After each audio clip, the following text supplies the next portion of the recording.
I'm Lad Dunfield, and I'm the pastor of the St. Andrew's Baptist Church here in St. Andrews, New Brunswick, and I want to welcome you to Words of Encouragement. A number of years ago, the Huffington Post, an online news magazine, published an article online that said, "Here are 5 biblical texts that help you deal and overcome fear."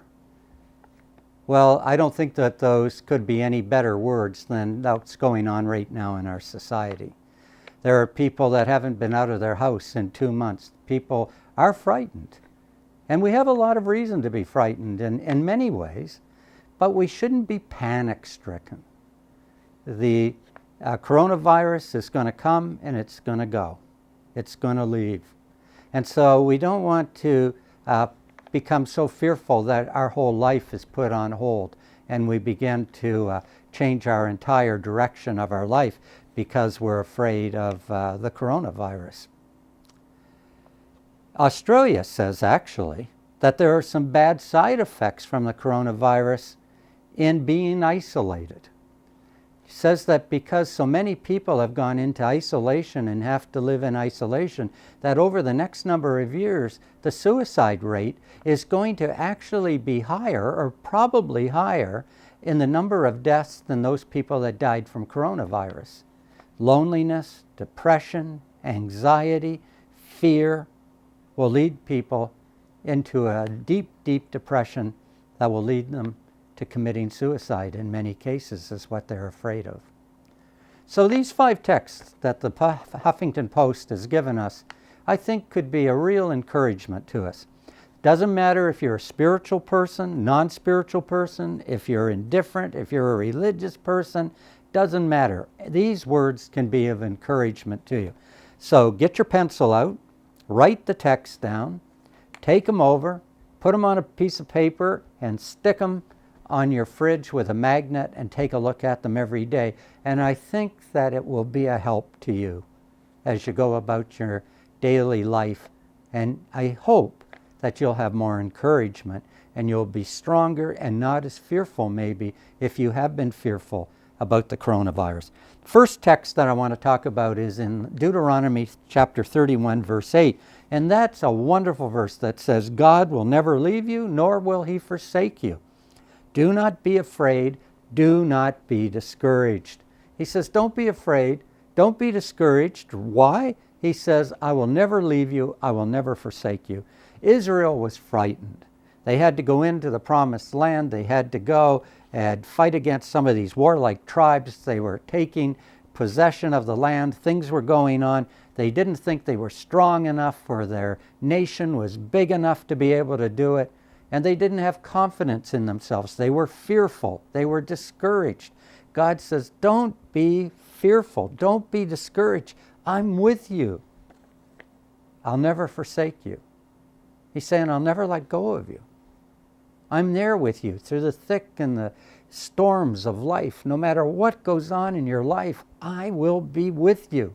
You're not alone. You're not abandoned. You might be in your house by yourself, but God knows where you are and he cares about you. Don't be afraid. Don't be discouraged. That's great advice. The second text is found in the book of Romans. It's Romans 8, verse 28. And it reads, "And we know that in all things God works for good for those who love him, who have been called according to his purpose." And I have to say, there is a silver lining to this coronavirus. We have learned some spiritual lessons, social lessons, political lessons that have done us all well. Our federal government and our provincial government, regardless of what you think of them, have really done a good job of trying to keep us safe. Everybody can do better, but wow, they could have done a lot worse. And so I think that we take a look at our government, and maybe we don't need to be quite as critical as we sometimes are when everything's going well. But the second thing is our social relationship. I've just seen people starting to look after people. There's a lady that I know. She's an older lady. Every day she has a neighbor bring her lunch. She leaves it in her porch for her. I mean, that's a commitment. That's a real wonderful social thing to do. And this lady does it because she cares about her neighbor.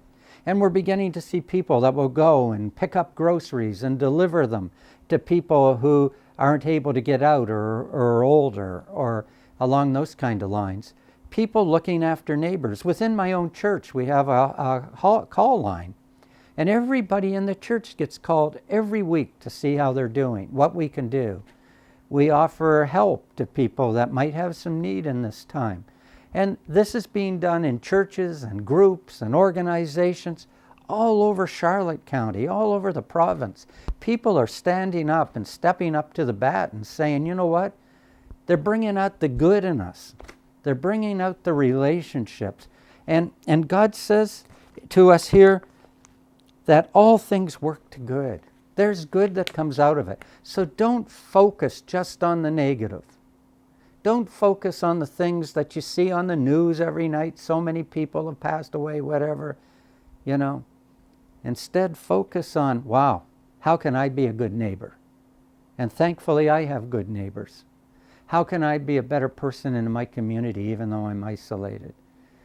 If you're a part of the faith community, you can pray for people. Pray for our county. Pray that things will go well for people. People you know that are hurting right now. Be there. Be a support for them. Give them that extra phone call. Isaiah 43:1 is the third text that they used. And it says, don't fear, for I have redeemed you. I have called you by name. You are mine.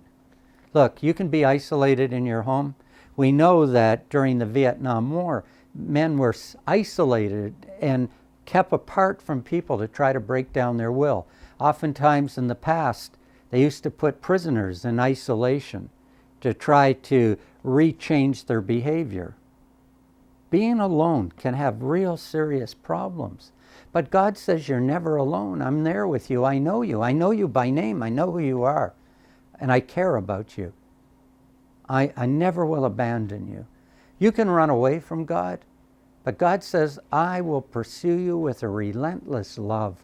I will never give up on you. I care about you. I know you by name. You're mine. I think that's just a wonderful text. And if you're going through times that you feel lonely and you feel abandoned, just remember that text, regardless of your spiritual background. Number 4, 1 John 4:18. Perfect love casts out all fear. Now, some of you may be living in a relationship. We've talked about this before, about domestic violence and the rise of it. And some of you might be living in those situations or afraid that the person doesn't love you as much. Or if you're a child, you might think, well, my parents don't care, whatever. Remember that perfect love casts out fear. You are loved perfectly by God. And we should love each other as well as we can. None of us are perfect. But in our relationships, we should love. Instead of getting angry because of the situation and because of our fear and our trembling, why don't we just show a little more compassion and love within the family unit? Take time to play with the kids. Take time to sit down and interrelate with your spouse. Just say, you know what? All this bickering and everything that goes on sometimes, we don't need it. We don't need our kids to see that. We don't need to see our kids to go through this. Just put love and try to look at it from that viewpoint. It'll go a long ways towards making this a real learning experience. And lastly is this beautiful psalm, Psalm 18:2. The Lord is my rock, the Lord is my fortress, the Lord is my deliverer. 3 things that God says He is. He says, I'm a rock, I cannot be moved. I'm solid, I'm always there for you. I'll never let you down. I'll never leave you. I am there for you. Now you might run away from God, but God never runs away from you. God pursues you. He will never give up on you. Number 2, God is your fortress. That means that everything that comes down the path, everything that's bad, everything that tries to hurt you, God says, I'm there to build a defense up around you and to care about you and to look after you. And God says, I am also your deliverer. And that means that God will deliver you. He will take care of you through all of this situation. He's there for you. He delivers you out of all of these things that are going on around you. Listen, the coronavirus, it will go. Things will get back to somewhat normality. What you learn during this time will stay with you, however, for the rest of your life. Put your faith and your trust that you're cared about, that you're not alone, that you don't have to face this all by yourself.